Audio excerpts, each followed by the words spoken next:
learners, and welcome you to our manifested publishers learning platform. Welcome to our lesson today. We are continuing with the human resource management subject. And under this, we are looking at theories of human resource management and the foundational theories of human resource management.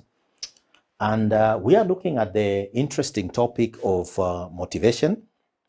And motivation as used in human resource management may be regarded as a set of internal and external forces that initiate work-related behavior and determine its form,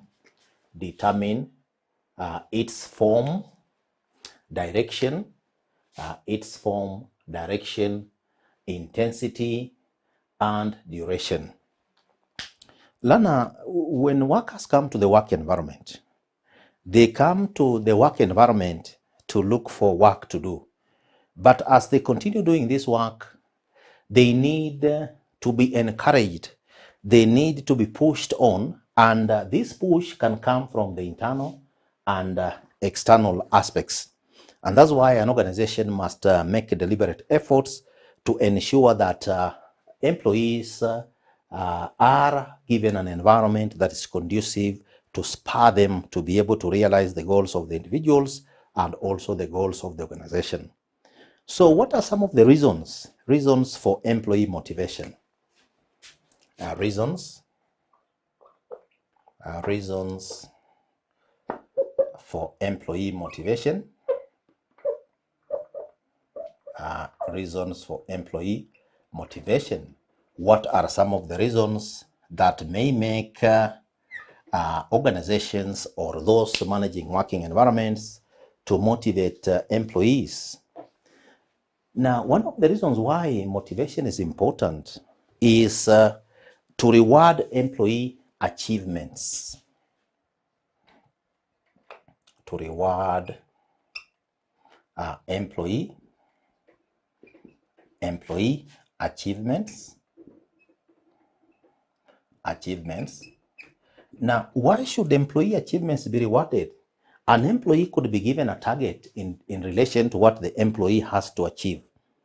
And if that particular employee hits that particular target, then it will be one way of reinforcing that behavior for that specific employee and also encouraging other employees to emulate that good behavior.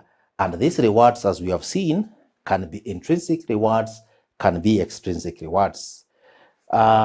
Motivation also can, one of the reasons why motivation is made in organizations is to enhance the productivity of employees.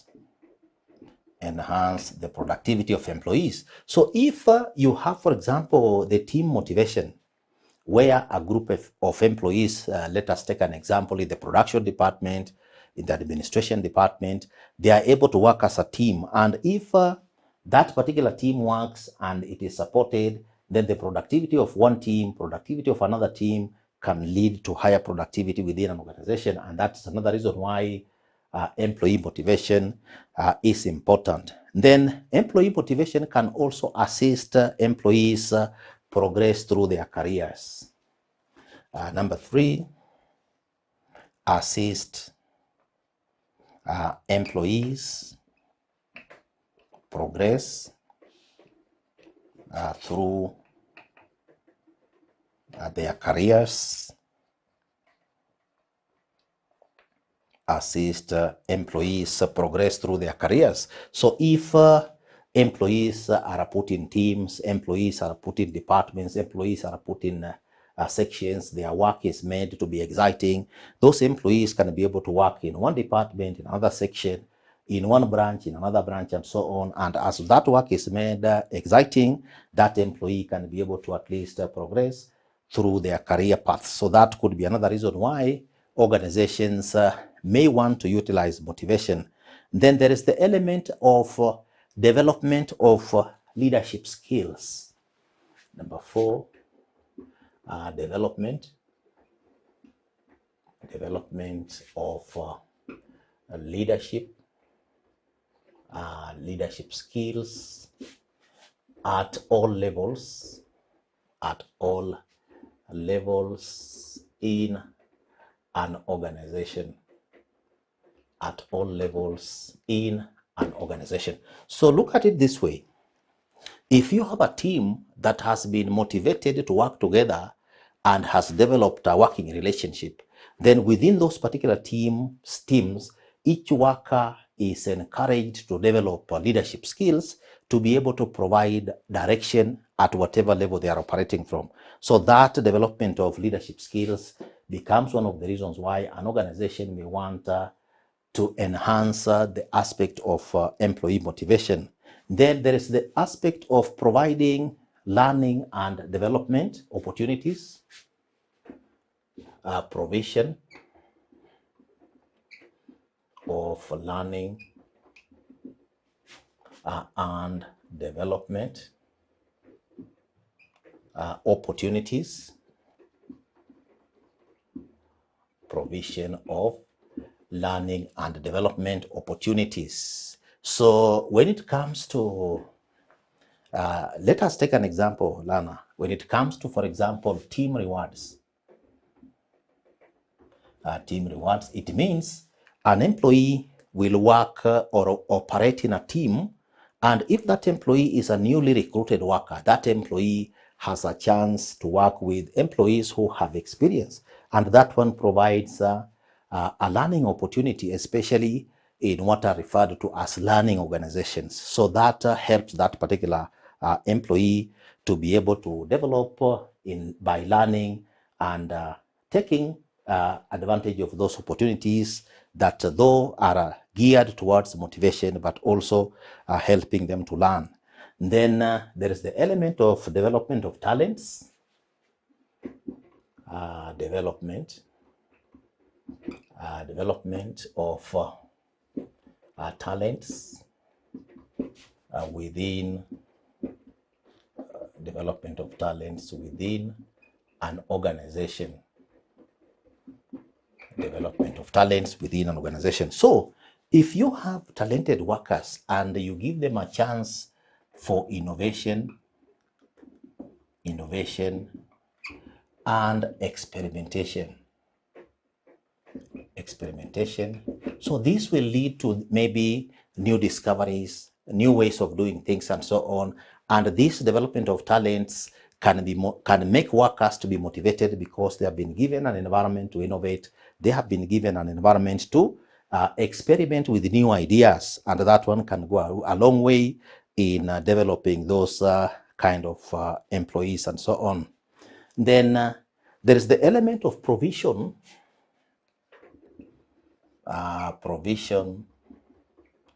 of avenues for communication. So when it comes to the motivation process, you have supervisors, you have managers, you have workers who must work together. So it means there must be communication channels which can now be able to be provided within that particular organization, and that comes in as a result of the motivation techniques that may be utilized in that organization. And that opening up the organization helps in communicating what the management wants, getting feedback from the workers and so on, and making employees to feel that their ideas are welcome in terms of that particular work environment. There is also the aspect of job security, enhancement of job security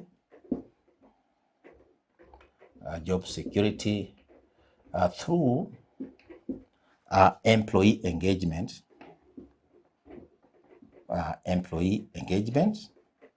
So if employees are being involved in various schemes, in various various motivational opportunities. Those employees have a feeling of job security because they are engaged within the organization. They know what is happening at different levels of the work environment, and they may have a feeling that their jobs are secure, and that one helps them to engage further. Employee engagement could lead to better quality performance within that particular kind of an organization. Then there is the element of helps an organization to grow, helps an organization to grow,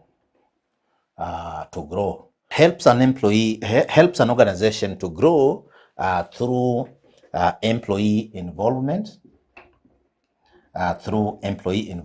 and if employees are involved in decision making, employees can contribute to the organization, can be able to provide solutions to problems that an organization may be facing, and also motivation assists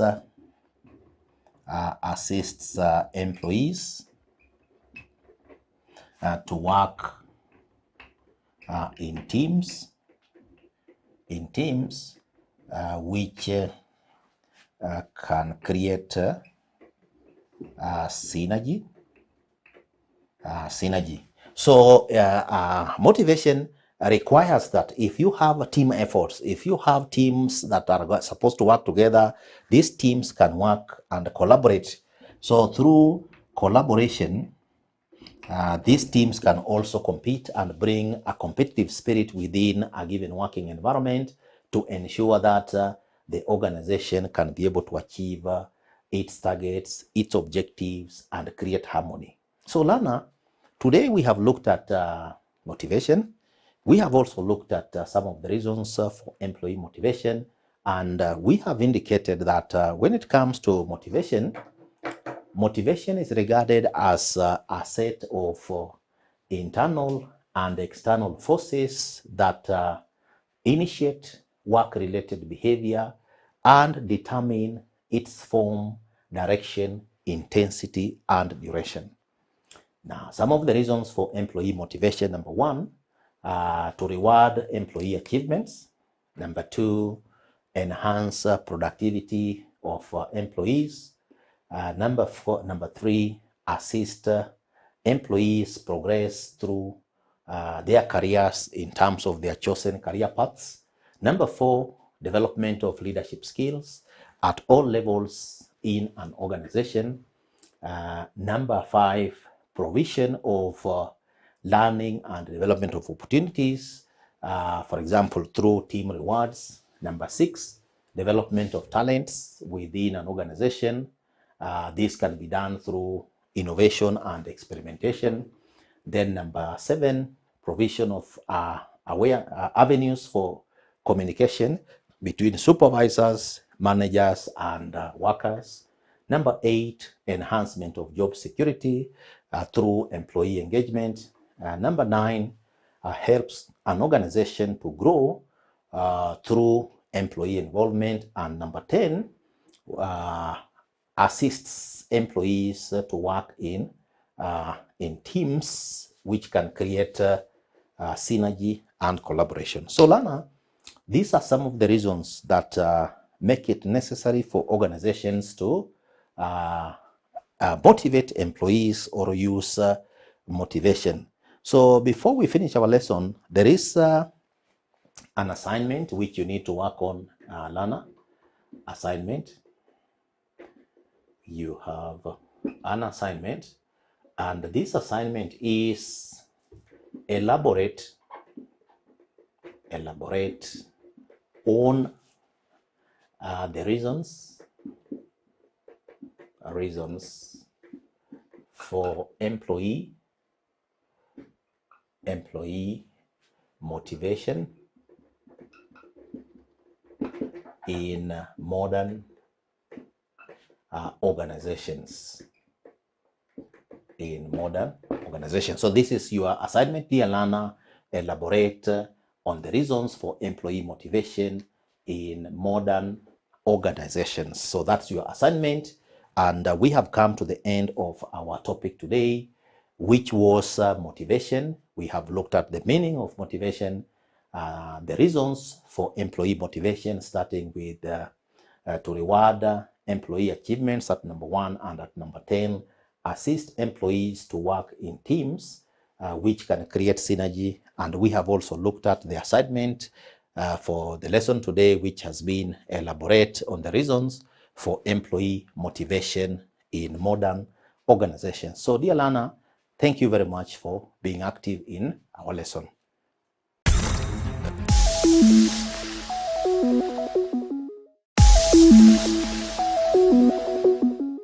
Hello and welcome again. Welcome to our lesson 3 of this topic 2, cost estimation methods. Lesson 3, this is on evaluation of the regression model. Now, the regression equation analysis is based on the assumption that the dependent variable, which is cost, varies with the units produced, which is the independent variable. Therefore, our concern is to determine the reliability of the model as a predictor. This is because there are various factors contributing to the cost, and a number of different activity measures exist, such as direct labor hours, direct labor cost, number of production runs, etc. Now, the purpose of the regression or the evaluation of regression model is, like you said, to determine the reliability of that model. For example, in the previous lesson 2, our regression model using regression was y predicted equals to 622.425 plus 4.43x. Well, we have come up with a regression model, which we are going to use it in predicting the cost of the coming period. Now, our concern is this: if this model is erroneous, then of course it's going to render our predicted cost also futile. And therefore, we are concerned with the reliability of this model. And that's why we would want to measure the reliability using some of the measures that would include. We have 3 measures we are going to use here. We have what we call the economic plausibility test. We have the goodness of fit test, and we have the specification analysis test. So those are the 3 evaluation techniques we are going to use: the economic plausibility test, the goodness of fit test, and the specification analysis. Now, when we start with the first one as the economic plausibility test, now this refers to the logical relationship which is used to determine whether there is an expected logical relationship between the independent variable and the dependent variable. This exists when knowledge of operations or logic implies a cause and effect relationship exists. The basic rule is that the correlation does not imply causation, but causation implies high correlation. That is, high correlation between 2 variables may be purely by chance. Purely by chance. In this case, is either spurious or nonsense correlation. Now, what this means is that if you're having some 2 variables, for example, in our previous lesson 2, the model was between the electricity cost and the machine hours.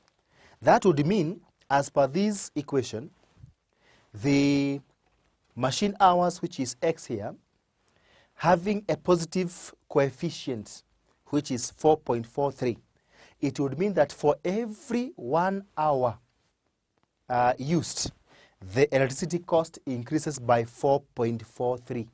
For every hour, the cost will be 4.43. That would mean that we are looking at a logical relationship between the two, and this logical, we normally say it must be positive. Under no circumstances, unless otherwise, we would expect that the more we use a resource, the less the cost. So in our case, we say that if it's a positive coefficient, then it shows that the regression model is economically plausible, because the more the hours, the more the cost. Same case with if it's a cost compared with units produced or labor hours, machine hours, we would expect that the more the use of this resource, which is now our independent variable, the more the cost. That shows economic plausibility. At the same time, when we say that the correlation versus causation, that correlation does not imply causation, but causation implies correlation. This is because correlation is a measure of relationship, while causation is a measure of either the reliability, or either, let's use just the word maybe cause or effect. Cause and effect. That would mean this, that we can have variables that are highly related, but that does not mean that one variable will cause the other one to change. We may have, like, say, the cost versus, say, output. That these two may be highly correlated, that they are moving the same direction. That shows that when the output increases, the cost must have increased, or the cost must increase. But we are saying that that does not necessarily mean that the higher the output, the higher the cost. And also the higher the cost, that the output may be higher.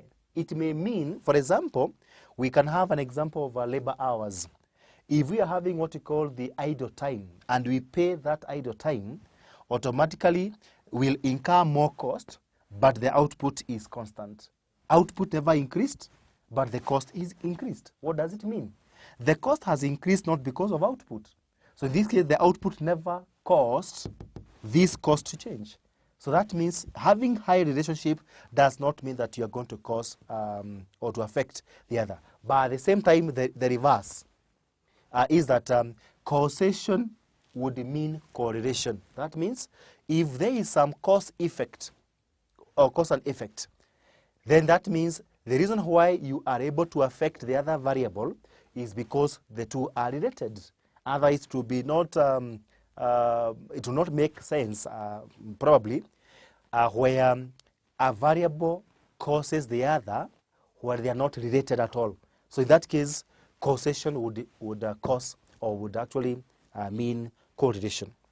Now, to carry out such test, which is economic plausibility test, then it is important to understand the input-output relationship in the company. Meaning, how does the output relate? How does the cost and the hours relate? So that understanding is important for us to have now that logical. Remember, it's not about calculation. It's about looking at two variables and logically seeing whether they are affecting each other. And that is economic plausibility. Then, going to the goodness of fit test, the second one, goodness of fit test. This, in fact, would be the main test in this, because we are going to look at several tests. And in this case, we'll be having this way. This being goodness of fit test, we have some 6 measures split into 2. So this is goodness of fit test, we are going to divide this into two, that we have testing the whole model,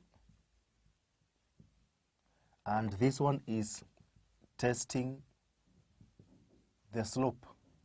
These are the two we look at. We divide this goodness of fit test into two. That if you're talking of the whole model, this whole model means that we're evaluating all the independent variables together. And we can only do that if we talk of this y. Y represent the whole of. Even if you have another variable here and we talk of y, then y would embrace the x and another variable. That means together. That's whole model.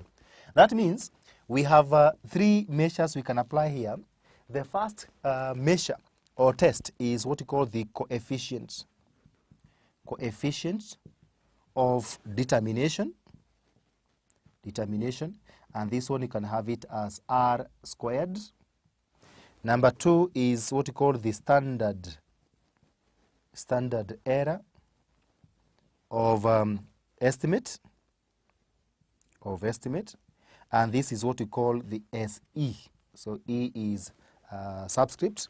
Then number three is what we call the F of Fisher's, that is F, statistics. That is measuring the whole model. But if we are measuring the slope, we can also have three measures. Namely, the first one is coefficient of correlation. This is the same as saying the correlation coefficient, this small letter r. Number two is the standard error of slope, which is SB, B being a subscript. And we have the third one, which is Z or T, statistics, meaning Z or normal distribution and student T distribution. So those three are the ones we normally use. Now, so we are going to have an illustration which we're going to use it and test all these, starting with the whole model, the three of them, then you go to the testing of the slope, again the three. So illustration one reads that a company has provided the following information concerning the output and total cost. So we have the output column in units, and you have the cost column, which is in shillings. So we have 15, then 180 for cost, 12, then 140 for cost, 20, then 230 for cost, 17, then 190 for cost, 12, then 160 for cost, 25, then 300 for cost, 22, then 270 for cost, 9, and then 110 for cost, 18, then 240 for cost, 30 finally, and 320 for cost. That is our question, and the requirement is to evaluate the regression model. Simple as that. We are going to use that as illustration. We evaluate now using even economic possibility. We can still go back and measure this question. Then we come to the goodness of fit test. Now, for us to come up with a model, what we are calling model here, then of course remember how we determined in lesson 2 this kind of a model. We had to determine A and B using formulas, and that A and B, we had formulas that require summation of x, summation of y, and a summation of x squared, as well as a summation of xy. Now, without using or without having the columns to determine this regression model, so we are going to use a calculator. We're going to use with the help of calculator. So we're going to have this way. So solution. So regression regression model. So this is actually y equals to a plus bx. So we can have, with the help of calculator, so we are going to have, first of all, to have the steps. So you're going to have step one. Step one, of course, we need to clear the memory. Clear memory, meaning any data that you may have saved or you may have stored in your calculator, you need to clear. And this, to clear memory, we require to have these steps. We can clear everything using shift, mode 3, then equal sign. You can have that. Those are steps. You press the shift, mode, then 3 for all, then equal sign. Then step 2 is to set the calculator on regression mode. So this is a regression mode.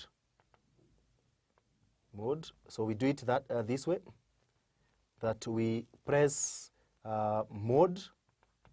On the screen we'll have the choices. We press regression, and then the last choice is linear. That's lean is linear. Then now at the moment the calculator will be on regression mode. Then number 3, we store values, and the way we store values is that we type for x, and then comma, we type for y, and then we store by pressing M+. And this is going to be done for all the values. If there are like 10 values I've given, you'll be pressing x, then the corresponding y, M+, x corresponding y, M+. Then finally we'll come to retrieving the solution. So this is solution. So solution, if you want the summation. So for sum, you are going to press shift and then 1. This one is for summation. But if you want now others, like the mean, the value A, value B, all that, now we can say others or variations, we can have shift and then 2. So this is how we are going to use the calculator in assisting us getting these values, because a calculator is like a computer and you require to use it maximally. You need to use it to help you and get these values instead of every time using the columns. That's like a manual. Now, using those steps and using the values I've given, the first step of the calculator is on. We clear memory, so we are going to press shift, mode. On the screen we have the alternatives there, and we have all, which is number 3, then equal sign. So my calculator, I have reset all, that is reset all. Now I want to put the calculator on regression mode, so which is going to be, I press mode. On the screen I have some alternatives. I press number 3, which is regression, so number 3. Then on the screen again I have some alternatives. I press number 1, which is linear, so number 1. So as of now the calculator is on regression mode. Then I store the values, so I'll be typing for x and then comma for y, M+. For example, the first one is 15, then comma, we have 180, M+, and remember comma is just above delete, above delete, or next to M+, which is above also the on button or either AC. Then the next one is 12, comma, 140, M+. The next one is 20, comma, 230, M+. Next one is 17, comma, 190, M+. The next one is 12, comma, 160, M+. The next one is 25, comma, 300, m plus. The next one is 22, comma, 270, m plus. The next one is 9, comma, 110, m plus. 18, comma, 240, m plus. Then you have the last one, which is 30, comma, 320, m plus. Remember, as we were storing, the calculator was accumulating the numbers. So the last one is number 10. So we had number 1, 2, 3. So this last one is number 10. That means we have fully stored all our 10 values. Now, I want the solution.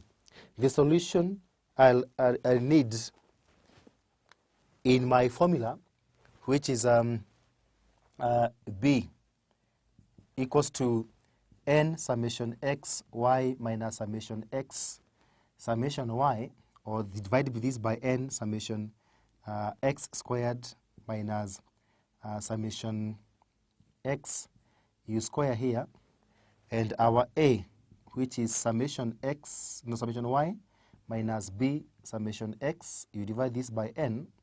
So we require now these values. We can say where we have summation x, summation y, summation xy, summation x squared, and even summation y squared. So these values, we need them. So summation x, summation y, summation xy, summation x squared, and summation y squared. So we go to solution, we press shift, then number 1. On the screen, we have alternatives. For example, like the first one is summation x squared. If I press 1, then equal sign, I'll have x squared as 3616. I go back to shift, number 1, and the second on the screen is summation x, which is number 2. Now I press 2 equal sign. That means I am having 180 here for summation x. Again, shift on number 1. On the screen, I have n. N actually is the number of items, which if you press that number 3 equal sign, you'll have 10. There are 10 values. Then back on the screen, shift number 1.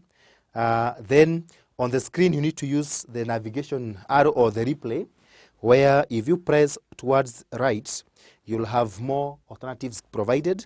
Like I can have summation y squared, which is number 1, equal sign. This is going to give me 50 or 501, 600. 501, 600. Back again to shift number 1. I use the replay or the arrows. I get the second one is summation y, which is 2 equal sign. Y will give me 2140. And finally, shift number 1, and then I use the arrows. I get the last one, number 3, is summation xy, which is 3 equal sign. Xy is 42, 480. 480. Now, having done that and having all those values, we can also still proceed to get these other values like a, b. So we have the formula, yes, we have the values. If you substitute them, you'll get the answer. But those solutions, you still have them on your calculator. For example, if you press shift and number 2, so sum of variance, and on the screen, you'll have values like like x bar, which is the average. X bar is 1, equal sign is 18. Then shift number 2, the second one, those are standard deviations. We don't require them. So we just look for like y. If you press the arrow, we have y bar, and y bar is number 1 again, equal sign. This is 214. Then you go back to shift number 2. You still use your navigation arrow until the end. You'll get your A, B, and R. So A is actually, so A is 1 equal sign. This is 24.42. While if you go to, so you can have 24.43 because of rounding off. Then you can have back to shift number 2, navigation arrow, we get B. B is 2 equal sign. So B is 10.53. And even if you want R, this one, coefficient of correlation, we'll come to measure it later, but still on a calculator we have it as shift number 2. We look for the last one, or either we look for R, which is number 3, equal sign, is giving us, this R is giving us 0.98.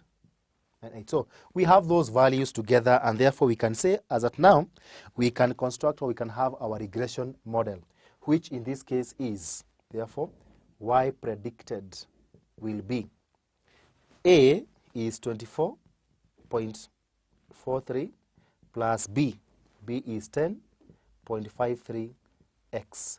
This is what we want, and this is what we are supposed to evaluate. So we wanted the regression model, and now we have it. Y predicted equals to 24.43 plus 10.53x.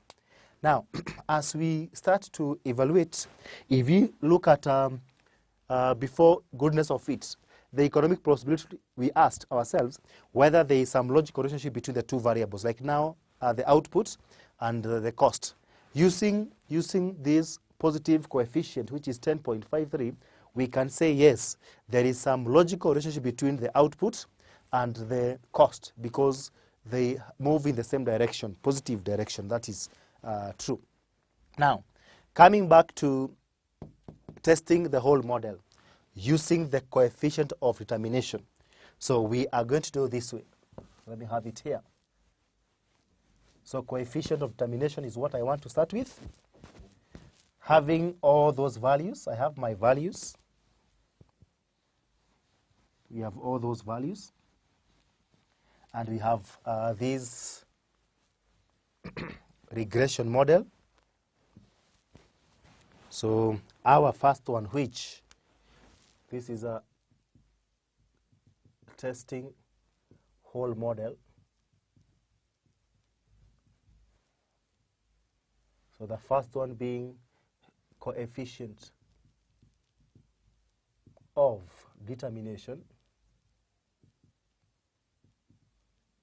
which is capital R squared,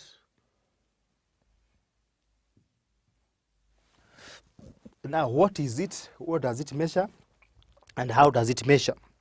Now, the standard or the coefficient of determination, R squared, this is a statistic that explains the extent to which the variation in the dependent variable is explained by the variation in the independent variable. The coefficient of determination, which is R squared, calculates what proportion in the actual value of Y may be predicted by changes in the value of X. Excuse. A perfect linear relationship between X and Y would result in R squared being equal to 1. Now, first of all, this coefficient of determination measures the reliability of the model, and the reliability is in terms of how the independent variable X explains the dependent variable Y. So by how much does it explain, not just relating, but what is the cause and effect of it on the variable Y. So we can measure it using that R squared equals to explained variation over total variation. So this explained variation is actually represented by what we call the model sum of square, but let me first of all indicate here summation of Y predicted minus Y bar squared divided by summation of Y minus Y bar squared. Now, these deviations are referred to as, so you can say where summation of y predicted minus y bar squared. This represents model sum of squares, or what we call the sum of squares of regression, so abbreviated as MSS or SSR, which means model sum of square or sum of squares of regression, because that model is what we call regression model. Then summation of y minus y bar squared, this represents the total sum of squares, which abbreviated as TSS or SST, as in total sum of squares or sum of squares of total. Now, this, we can compute them as deviations, and we get the values. We come and substitute them, we get our R squared. Or we can have this way. So, or R squared equals to 1 minus unexplained variation divided by total variation, so which is 1 minus, the unexplained variation means is an error, and therefore it will be summation of y minus y predicted squared. You divide this one by summation of y minus y bar squared, which means, so where we have not defined the first one now, the first up there is summation of y predicted, or y minus y predicted, so y minus y predicted squared. This represents error sum of squares, abbreviated as ESS or SSE, meaning error sum of squares or sum of squares of errors. Now, all this, and you can even say that the total sum of square equals to model sum of square plus error sum of square, meaning total variation can be model, which is explained variation, plus the unexplained. Total is equals to explained plus unexplained. That is an equation that we need to. Now, this is a method where we are using the deviations or the variations, but we can have a basic formula which is using the primary data of x and y this way. So alternatively,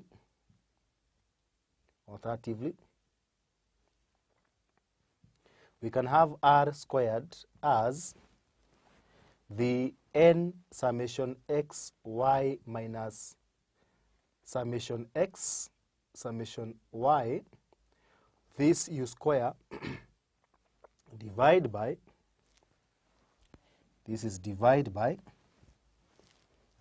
the denominator is n summation x squared minus summation x, you square it, multiply by n summation y squared minus summation y, you square it that way. So this, which is numerator, n summation xy minus summation x summation y, everything you square it on the numerator, then you divide by the denominator, which is n summation x squared minus summation x you square, multiply by again n summation x summation y squared minus summation y you square. This is now using the original data, and this one is using the deviation. Now, if you do have like small letter r, like the way we did in this question, we still can have it as r squared equals to small letter r, you square it. And because we had from the calculator 0.98, if you square this one, then automatically our answer will be 0.96. 0.96. That will be our solution. But still, I would want us, we now apply these formulas as per the definition. Explained variation over total variation, or 1 minus unexplained. So using these variations, we require now to have the columns. We need the columns as follows. We have x, we have y, we have y predicted, we have y minus y predicted, we have y minus y predicted squared, we have y minus y bar squared, and you can also have x minus x bar squared because of another requirement later in our lessons.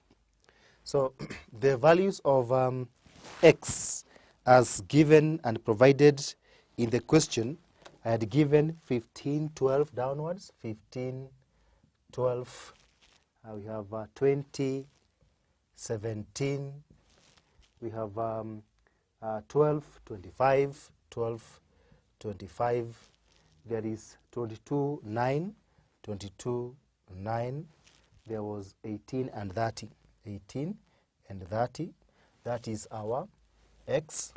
Y, we had 180, 140, 180, 140, we had 230, 190, 230, 190, we had 160, 300, 160, 300, we had 270, 110, 270, 110, and we had 240, 320, 240, 320. So that is our value or values for y.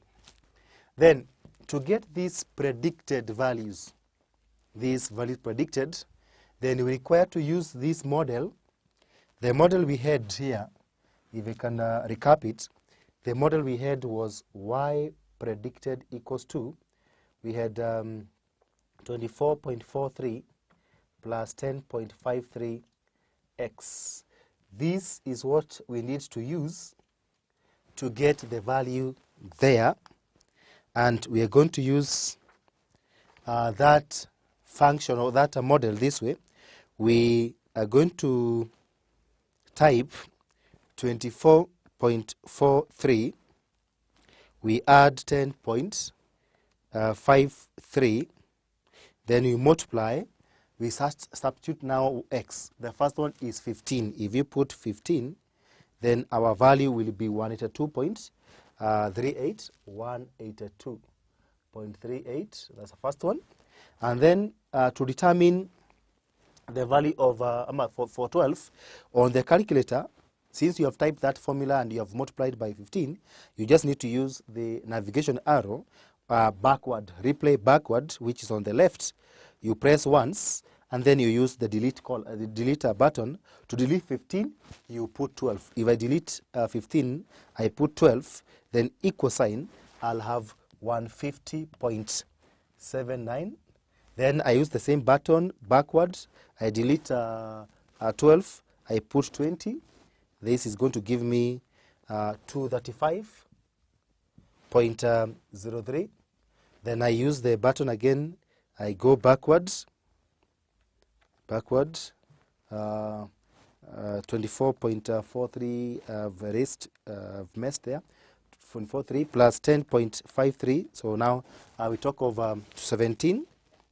This is 203.44, backwards, delete 17, I put 12, delete 17, I put 12.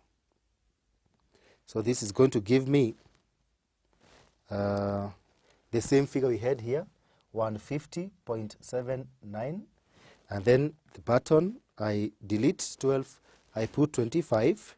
This is going to give me 287.68. Then backwards, delete 25, put 22.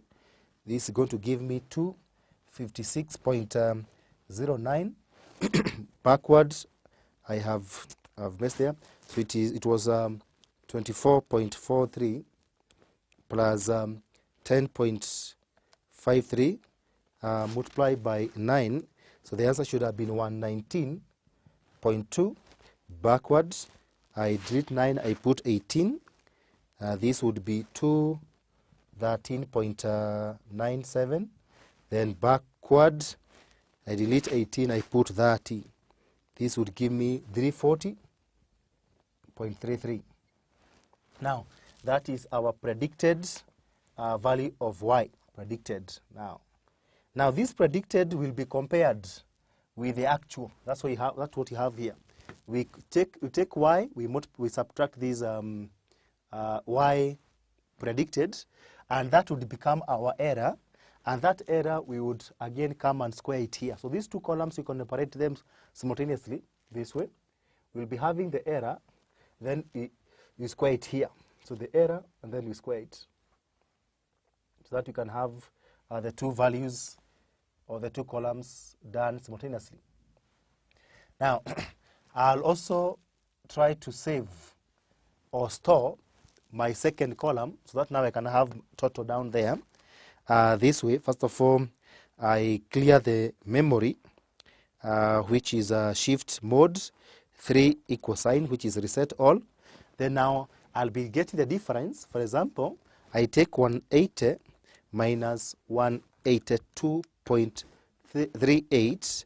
The answer is negative 2.38.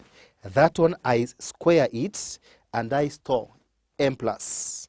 This will give me 5.6644.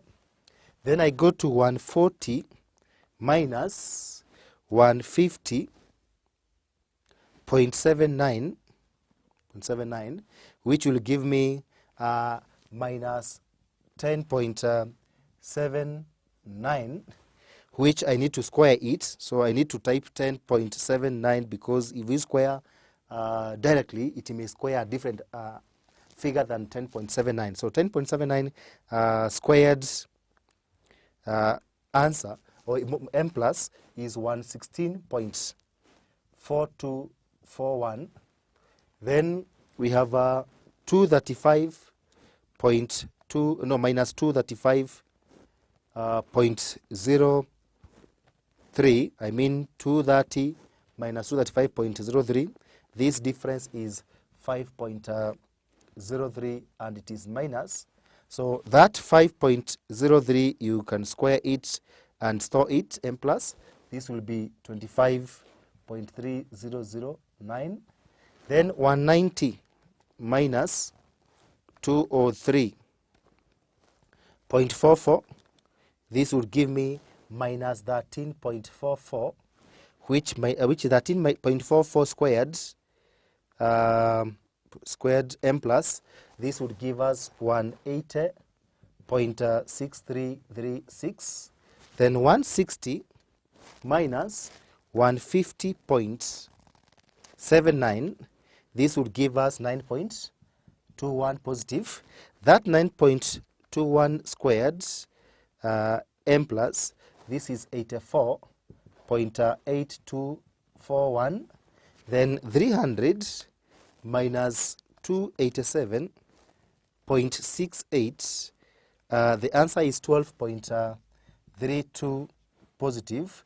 So 12.32 squared m plus, this is 151.7824. Then you have 270 minus 256.09. This would give us a 13.91, where 13.91 squared m plus, this would give us 193.4881. Then 110 minus 119.2. equal sign, this is going to be minus 9.20, where 9.2 squared m plus, this is 84.64. Then you have 240 minus 213.97. This would give us 26 positive 0.3.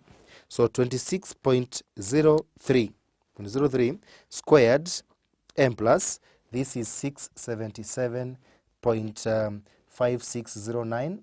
And lastly, 320 minus 340.33. This will give us a minus 20.33. When you square this 20.33 type and then square it, m plus, this would give us 413.3089. Now, I've actually stored my answer to this second column, which is y minus y predicted squared. So I just need to recall memory, and mine is 1933.6274. That's what I have as my value for y minus y predicted squared. Then you need now the difference between, again, y minus y bar. Y bar, we had it in our values. On the values I gave was, I remember y squared was 214. So meaning we'll be subtracting 214 and you square. So in this case, we can also have the values and we store them this way. So first of all, we clear memory, shift mode 3 equal sign. Then now we'll be saying it is 180 minus 214, which the difference is minus 34. You square it. So square m plus, this is going to be 1156. Then the other one is 140 minus 214 is 74. 74 square m plus, this is 5476. Then 230 minus 214 is 16. 16 squared m plus, this is 256. Then 190 minus 214 equal sign is 24. 24 square m plus is 576. Then you have 160 minus 214 equals to 54. 54 squared m plus is 2916. Then you have 300 minus 214. This is 86. 86 squared. No. 86 squared m plus. This is 7396. Then you have a 270 minus 214, which is 56. 56 squared m plus is 3136. Then 110 minus 214. This is 104. 104 square m plus is 10816. Then you have 240 minus 214. Equal sign is 26. 26 squared is 676. And lastly, you have 320 minus 314, each is 6. 6 squared is actually 36 here. And because I was storing my values, I can add and determine the memory, which is recall memory. I have it as 132. Then finally, to get this value of x minus x bar was what? X bar was it 18? I gave the value of x bar, it was 18, yes, 18. So we'll be subtracting this value of x minus 18. You'll be having this way. 15 minus 18, the difference is 3. 3 squared is actually 9. 12 minus 18, the difference is 6. 6 squared is 36. 20 minus 18 is 2. 2 squared is 4. 17 minus 18 is 1. 1 squared is 1. 12 minus 18 is 6. 6 squared is 36. 25 minus 18 is 7. 7 squared is 49. 22 minus 18 is 4. 4 squared is 22 minus 18 is 4 squared is 16. 9 minus 18 is 9. 9 squared is 81. 18 minus 18 is 0. 0 squared is 0. 30 minus 18 is 12. 12 squared is 144. 144. So in this case, we'll be having the value as, if you were to add, so you have 9 plus 36 plus 4 plus 1 plus 36 plus 49 plus 16 plus 81 plus 144 is 376, correct? 376 is a value. So we would also need to add this, at least to get the total of this, which is going to be minus 2.38 minus 10.79 minus 5.03 minus 13.44 plus 9.21 plus 12.32 plus 13.32, no, 13.91, 91 minus 9.2 plus 26.03 minus minus 20.33. That one is giving us, but this is 0.3 as the solution. So now, point of correction, this last figure here there is 112 omitted, not just 36.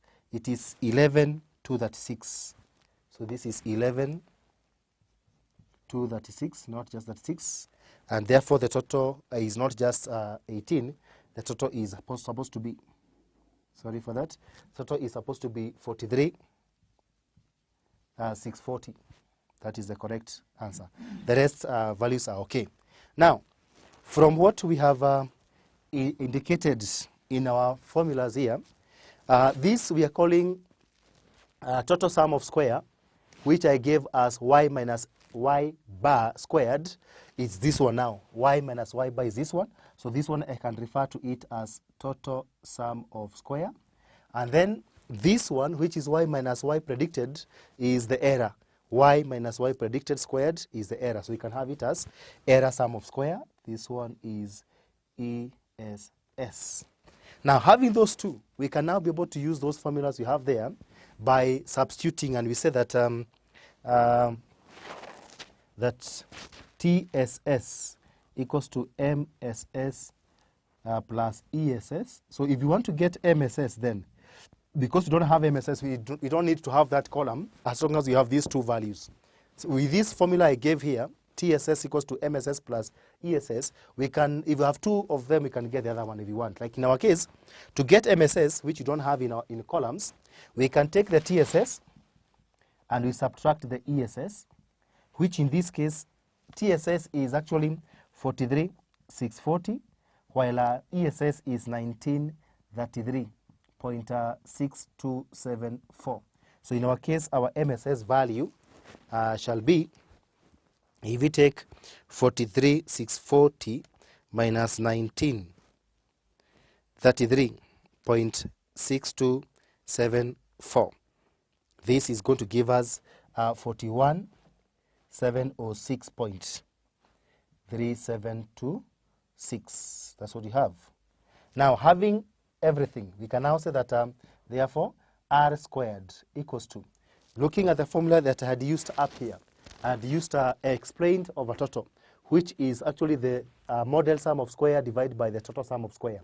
We do have the model sum of square, which is this one now, which is 41,706.3726.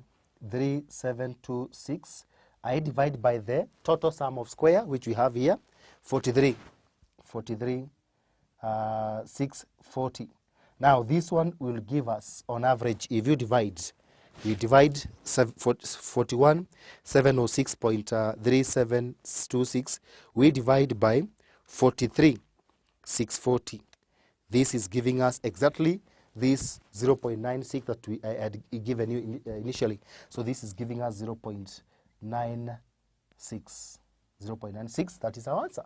So we are able to use these deviations and we are able to get our R squared, which is a coefficient of determination.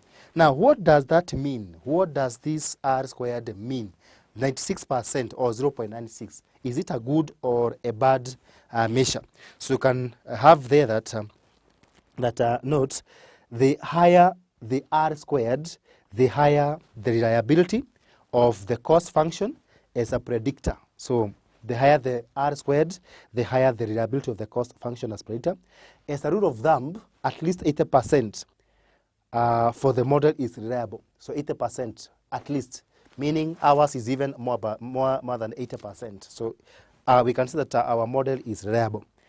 Now, we say that about 96% of the variation in Y, which is cost, is explained by the variation in the independent variables. So about 96% of the variation in Y is explained by the variation in the independent variable, which is X. And therefore, 4% is explained by other variables or either the error. Now, this error that would explain the 4% can be caused by, one is sampling error. That is, this error arises out of inaccurate recording or specification. That is, we call it a sampling error. Or two, specification error. This error arises because other factors influencing the observation are not included in the regression equation, which means we may have other variables apart from the units, maybe labor hours or number of runs.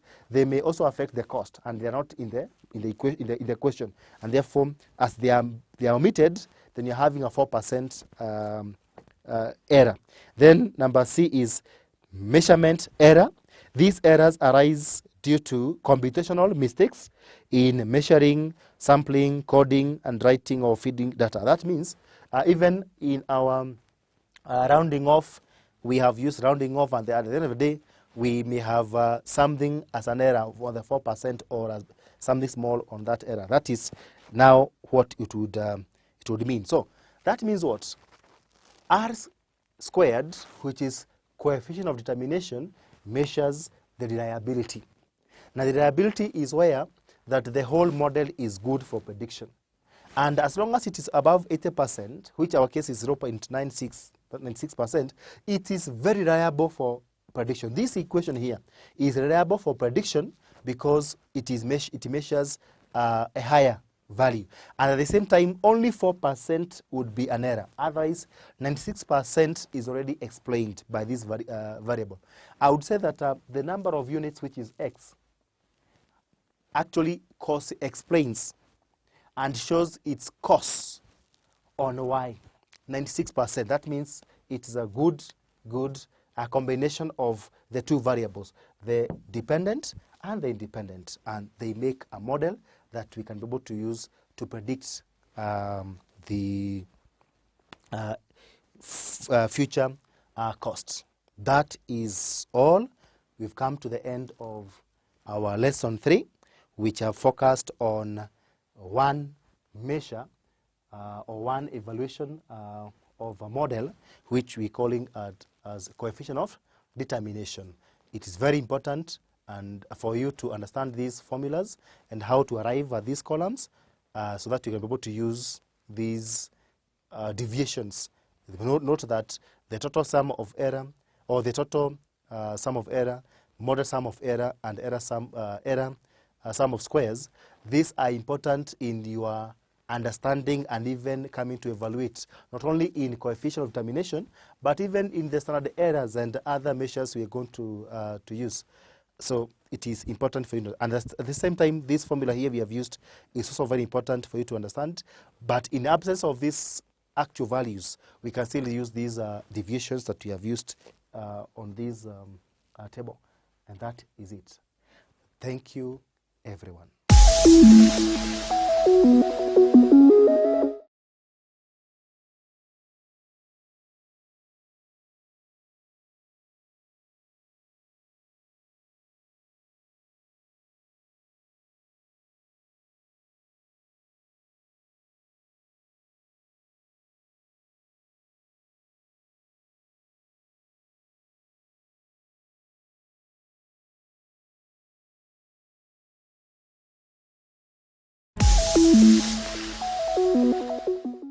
Hello everyone and welcome back to the learning session for the subject Public Sector Governance, Policy and Administration.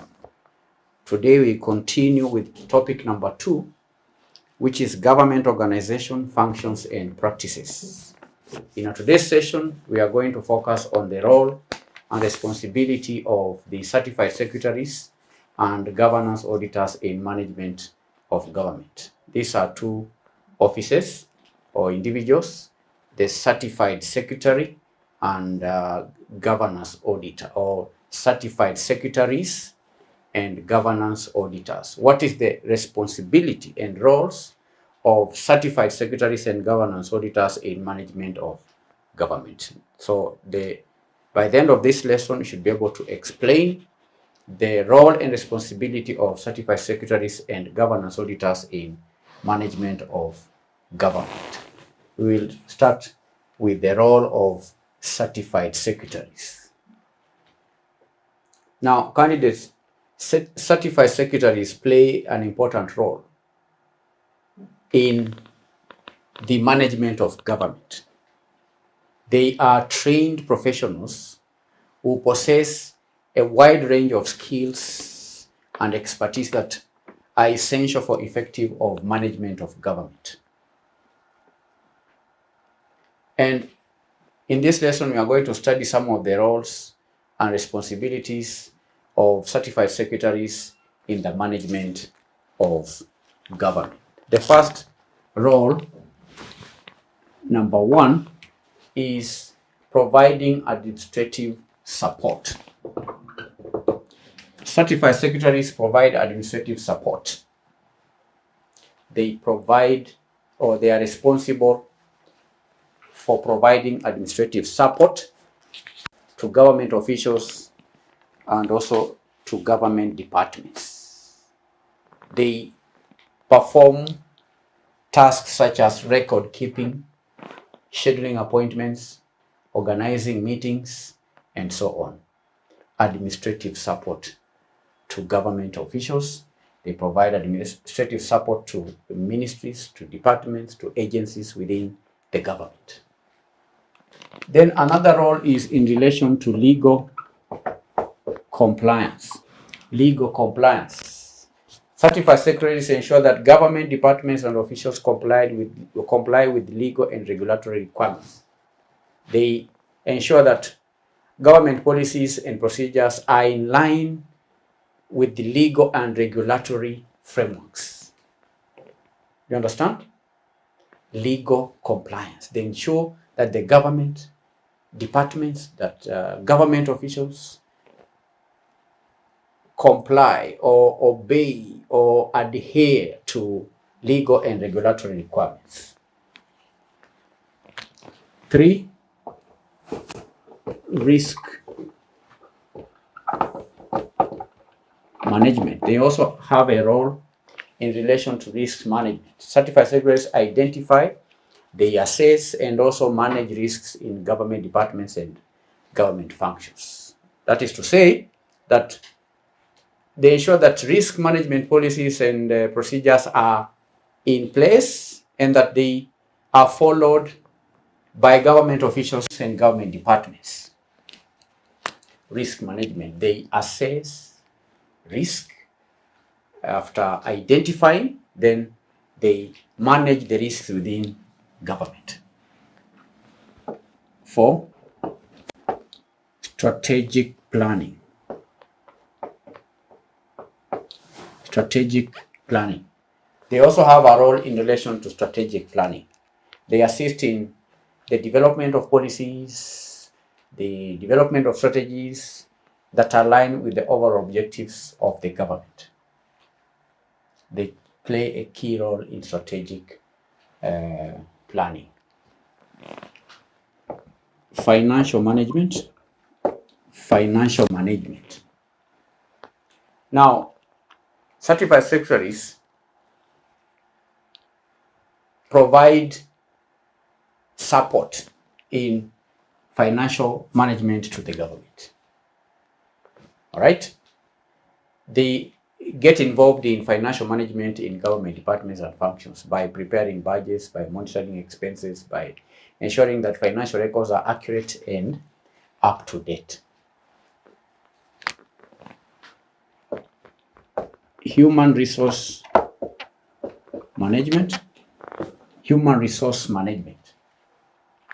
Certified secretaries are responsible for managing human resources in government departments, in government functions, in government agencies, and so on. They are involved, they get involved in recruitment, they get involved workers, they got involved in performance management, in training, and also development of government officials. Human resources management. 7, communication. Communication. They play a key role in communication of information, disseminating information within government. They help in communication in government departments and functions. They ensure that information is disseminated to the relevant stakeholders and that communication channels are effective and efficient.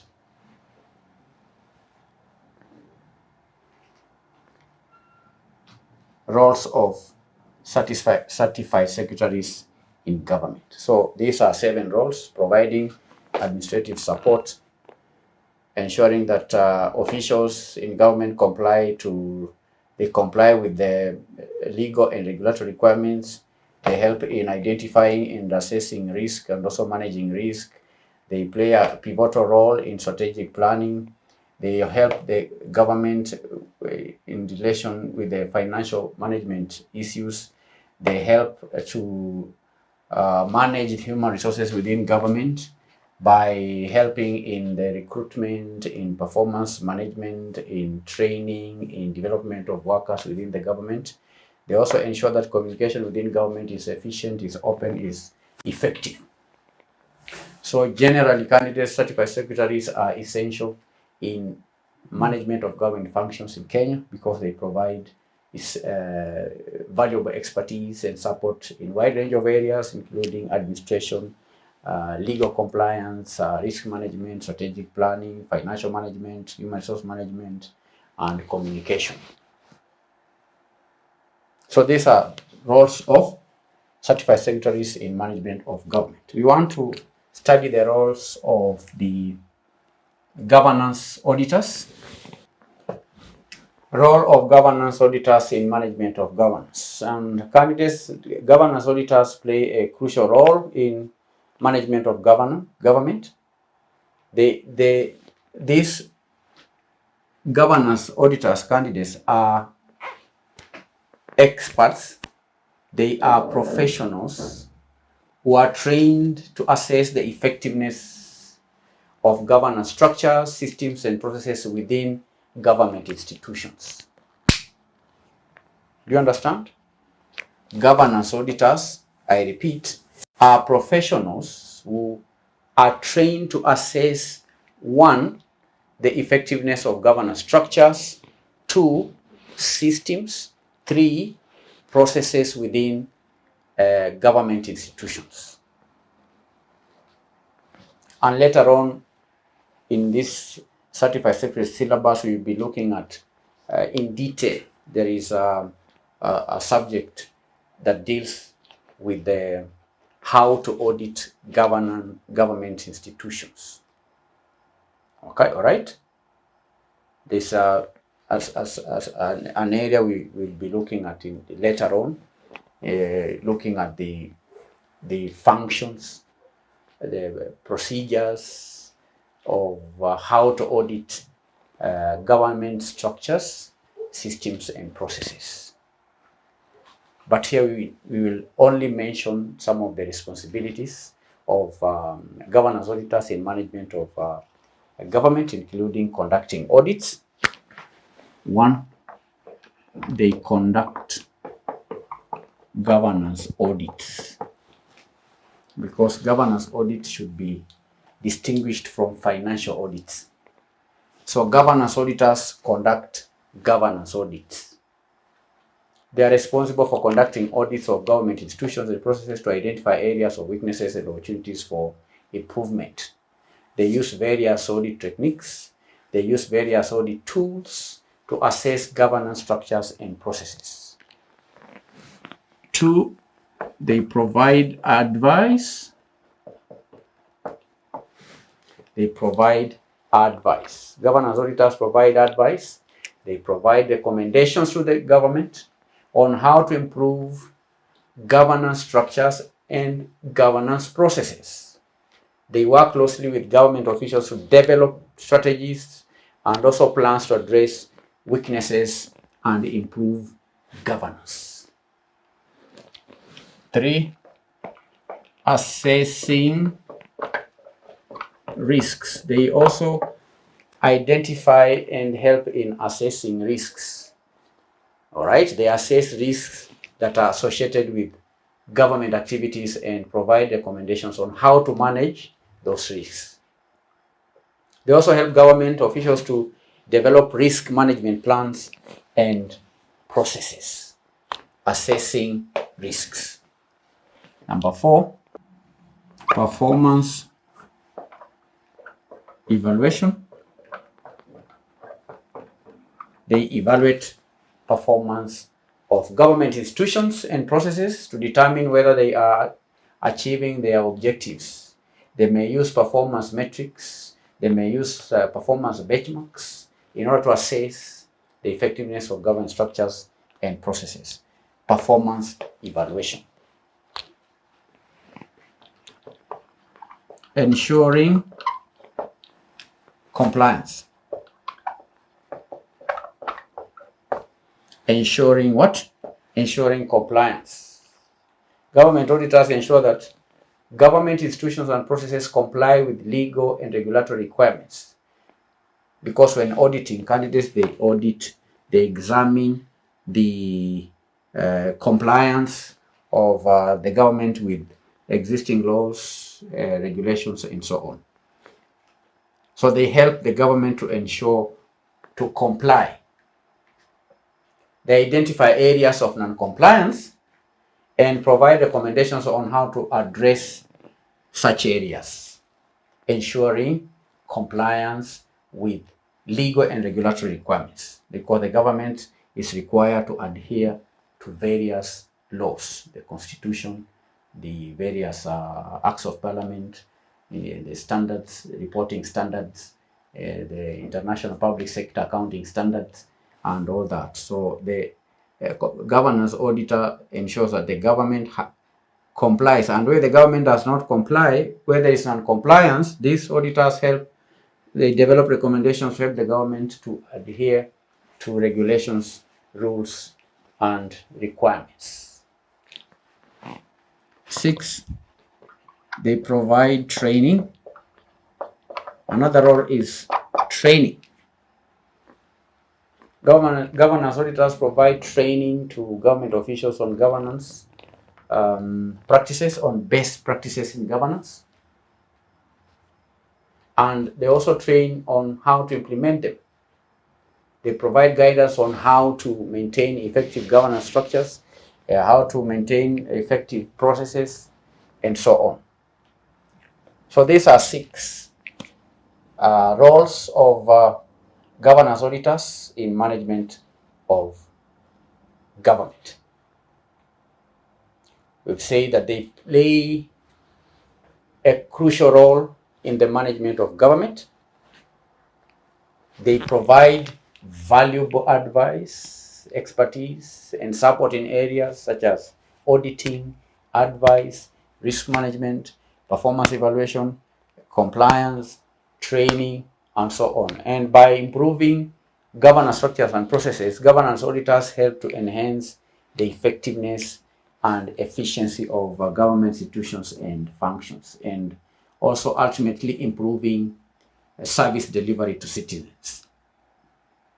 So that's all candidates as far as the role of certified secretaries and governance auditors is concerned. We began by highlighting 7 roles of certified secretaries in management of government.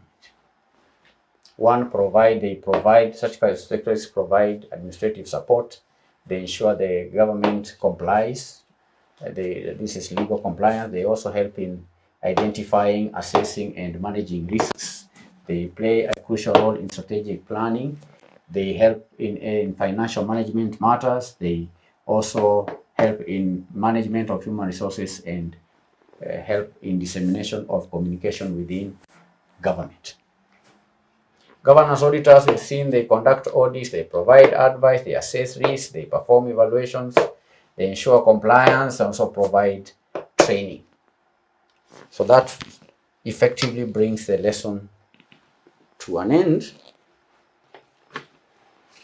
But as it is our custom, I will give you today's assignment on role and responsibility of certified secretaries